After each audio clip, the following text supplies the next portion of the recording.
beverages. Honey, eggs, and milk featured prominently, along with rare spices, cinnamon, clove, or ginger, usually reserved for special occasions. Villagers gathered, sharing stories, laughter, and food in a measured celebration. Even these moments were calm and modest by the standards of the wealthy, but for peasants, they were richness enough. A brief reminder that the monotony of daily sustenance could occasionally yield sweetness. Drinks, simple and nourishing, accompanied every meal.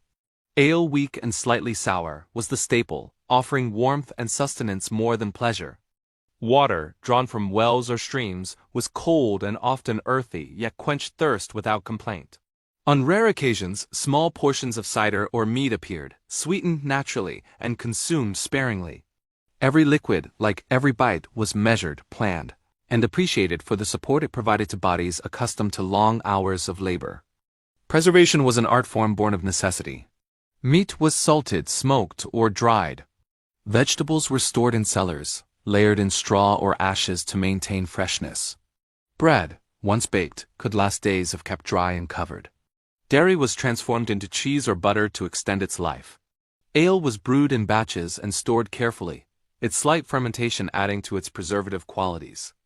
Every method, every precaution, was part of the slow rhythm of survival that marked the life of peasants. As the sun dipped low in the sky, the evening meal arrived with the same gentle predictability. The fire burned low, casting a warm, flickering light across rough wooden furniture and the faces of tired families. Pottage, often a mixture of the day's foraged greens and preserved vegetables, was reheated and served alongside bread and occasionally a small portion of salted meat or cheese. Children ate quietly, the simple tastes of their youth forming memories that would linger throughout their lives. Adults, their hands marked by work, their backs bent from labor, ate with deliberate care, savoring every morsel, appreciating its role in sustaining them until the next morning. Through all seasons, all meals, all small routines, food in the medieval peasant's life was quiet, measured, and essential. It was a reflection of the slow, deliberate pace of existence in the village, a life dictated by soil, weather, and labor. Every bite, every sip, carried the weight of patience, endurance, and the constant, subtle knowledge that survival depended not on abundance, but on care, observation, and simple diligence. In the calm glow of the hearth, with the wind sighing outside and animals resting near the cottage walls, the peasants ate. They ate slowly, deliberately, with no rush, in a rhythm as old as the land itself. The night air outside the small medieval cottages grew cool and still, and inside the low wooden walls, families sat quietly around their simple tables, bowls of pottage resting in their hands. The soft glow of the fire cast gentle shadows, and the sound of slow breathing mixed with the faint crackle of burning wood. Eating, for peasants, was never rushed. It was an act of quiet care, something that fit into the calm rhythm of their long days. Each spoonful was lifted slowly, each piece of bread torn with patience, as if time itself had slowed in those moments. In some villages, a small market was held once or twice a week. Peasants brought what little they could spare: eggs, cheese, herbs, or small bundles of vegetables to exchange for salt, grain, or cloth. From these markets came rare treats. A peasant might return home with a handful of dried figs, a pinch of spices, or a small lump of honeycomb. These treasures were not eaten all at once. They were saved, tucked away in cloth or wooden boxes, to be used a little at a time. A drop of honey in a bowl of porridge, a sprinkle of spice in the pottage, was enough to make an ordinary meal feel different, even special, without breaking the steady balance of the household. Fish played a quiet but steady role in peasant diets, especially in villages near rivers, lakes, or the sea. Small fish were caught in nets or with simple hooks, then dried, salted, or smoked to preserve them. Sometimes they were added to pottage, giving it a faint briny flavor. Other times they were roasted lightly over the fire, their skin crisping while the inside remained soft. Fish was especially important during religious fasting days, when meat was forbidden. On those days, bowls of vegetable pottage with bits of fish became the main meal, and peasants accepted this with quiet obedience, their faith woven into their daily routines. Hunting was usually reserved for the lord of the land, but small animals like rabbits or birds were sometimes caught by peasants in secret. These moments of rare meat were handled carefully. The animal was cleaned, cut into small portions, and shared among the family. Often, the meat was stretched by adding it to a large pot of vegetables and grains, so that even a small piece could flavor an entire meal. The aroma of cooking meat filled the cottage with warmth, and for a little while hunger seemed less pressing. Still, even in these moments, the peasants were mindful. They knew such treats were not to be expected often. Grains were the backbone of every meal. Barley, oats, and rye were ground into flour or boiled into porridge. Sometimes, grains were roasted lightly before being cooked, giving them a deeper, warmer flavor. Porridge could be thin or thick, depending on how much grain was available. On lean days, it was watery, just enough to fill the bowl. On better days, it was thick and heavy, sticking to the spoon. A little milk or butter, if available, made it richer, but even plain porridge provided comfort. Its warmth spread through the body, easing the chill of early mornings and long evenings. Spices, though rare, made their way into peasant kitchens in small amounts. A tiny pinch of pepper, cinnamon, or cloves could change the entire character of a dish. These spices were not used for extravagance, but for subtle variety. A pot of pottage with a hint of spice felt different from one without, and that small difference was enough to bring a quiet pleasure. Peasants did not speak much of flavor in the way the wealthy did, but they noticed these small changes. They appreciated them in silence. Preserving food was a skill passed down through generations. Vegetables were dried or stored in cool places. Meat was salted and hung in the smoke of the hearth. Apples were sliced and left to dry, becoming chewy and sweet. Herbs were bundled and hung from beams, their scent lingering in the air. Even bread could be dried and used later, soft again in pottage or ale. These methods ensured that food lasted as long as possible, stretching each harvest through the winter and into the next spring. Children grew up watching these practices, learning how to measure grain, how to salt meat, how to judge when a pot had simmered long enough.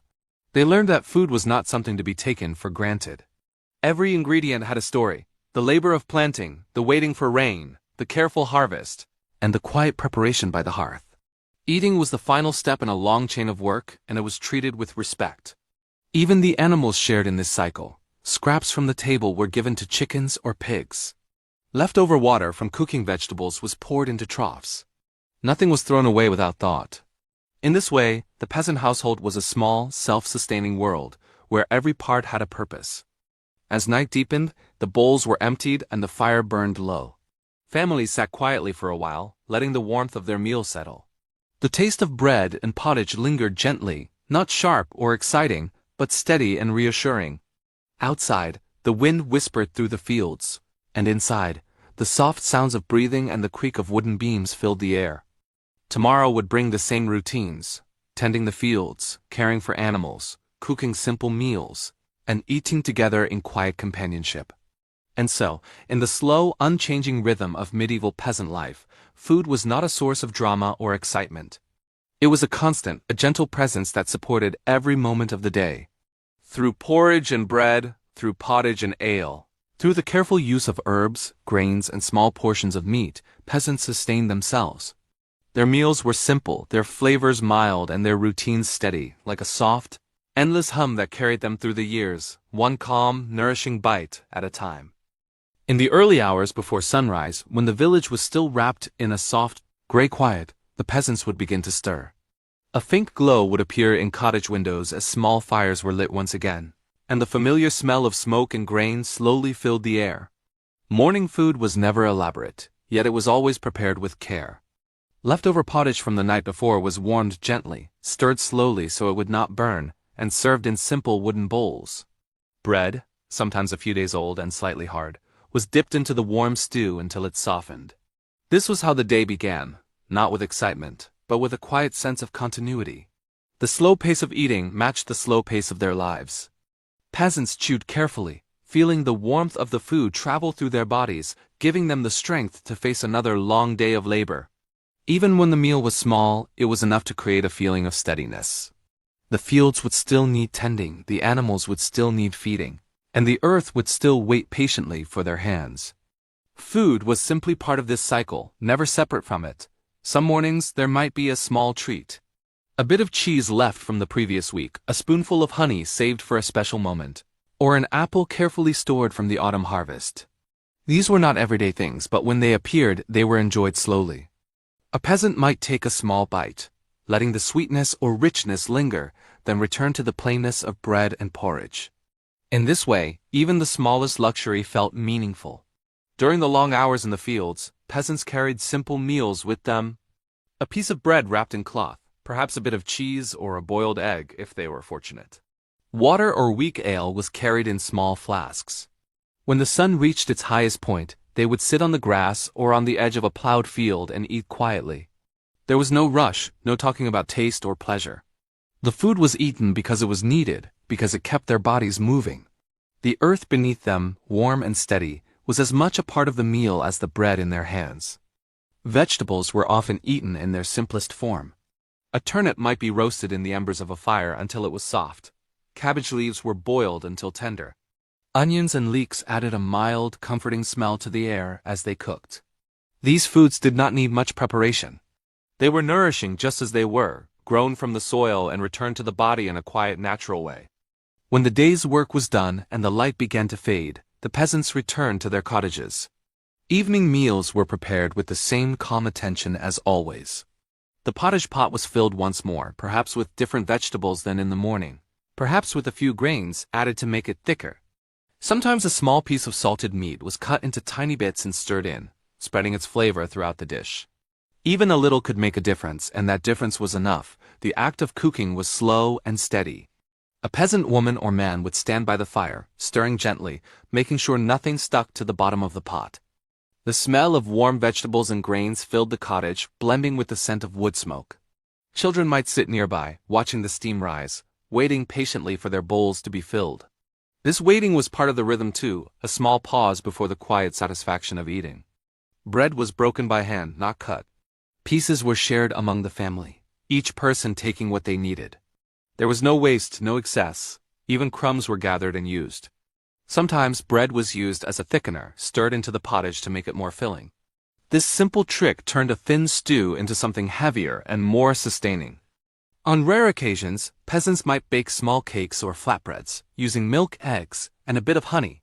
These were not sweet like modern desserts, but they were softer and richer than everyday bread. Such foods were saved for special days, when the work was lighter or when the village celebrated something together. The taste of these small treats stayed in memory long after they were gone. As night settled in and the bowls were emptied, the peasants felt the gentle heaviness of a simple meal in their stomachs. It was not the fullness of abundance, but the steady comfort of having enough. The fire burned low, casting soft shadows on the walls. Outside, the animals settled into their own quiet rest. Inside, the family sat together, feeling the calm that came from a day of work and a meal that had done its quiet job. And so the cycle continued, day after day, season after season.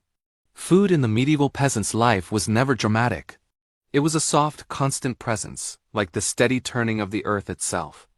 Bread, porridge, pottage, dibbles, and the occasional bit of meat or honey, these were the simple threads that wove together the fabric of their lives. In their quiet cottages, by their warm hearths, peasants ate, rested, and prepared for tomorrow, carried gently forward by the slow, nourishing rhythm of their meals.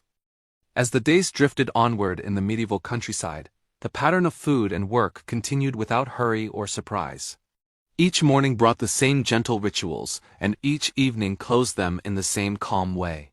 In every cottage, the small table, often just a plank set across wooden supports, waited patiently for bowls of pottage and pieces of bread. It was a quiet center of the home, where food passed from hand to hand, where the tired were comforted, and where the steady rhythm of survival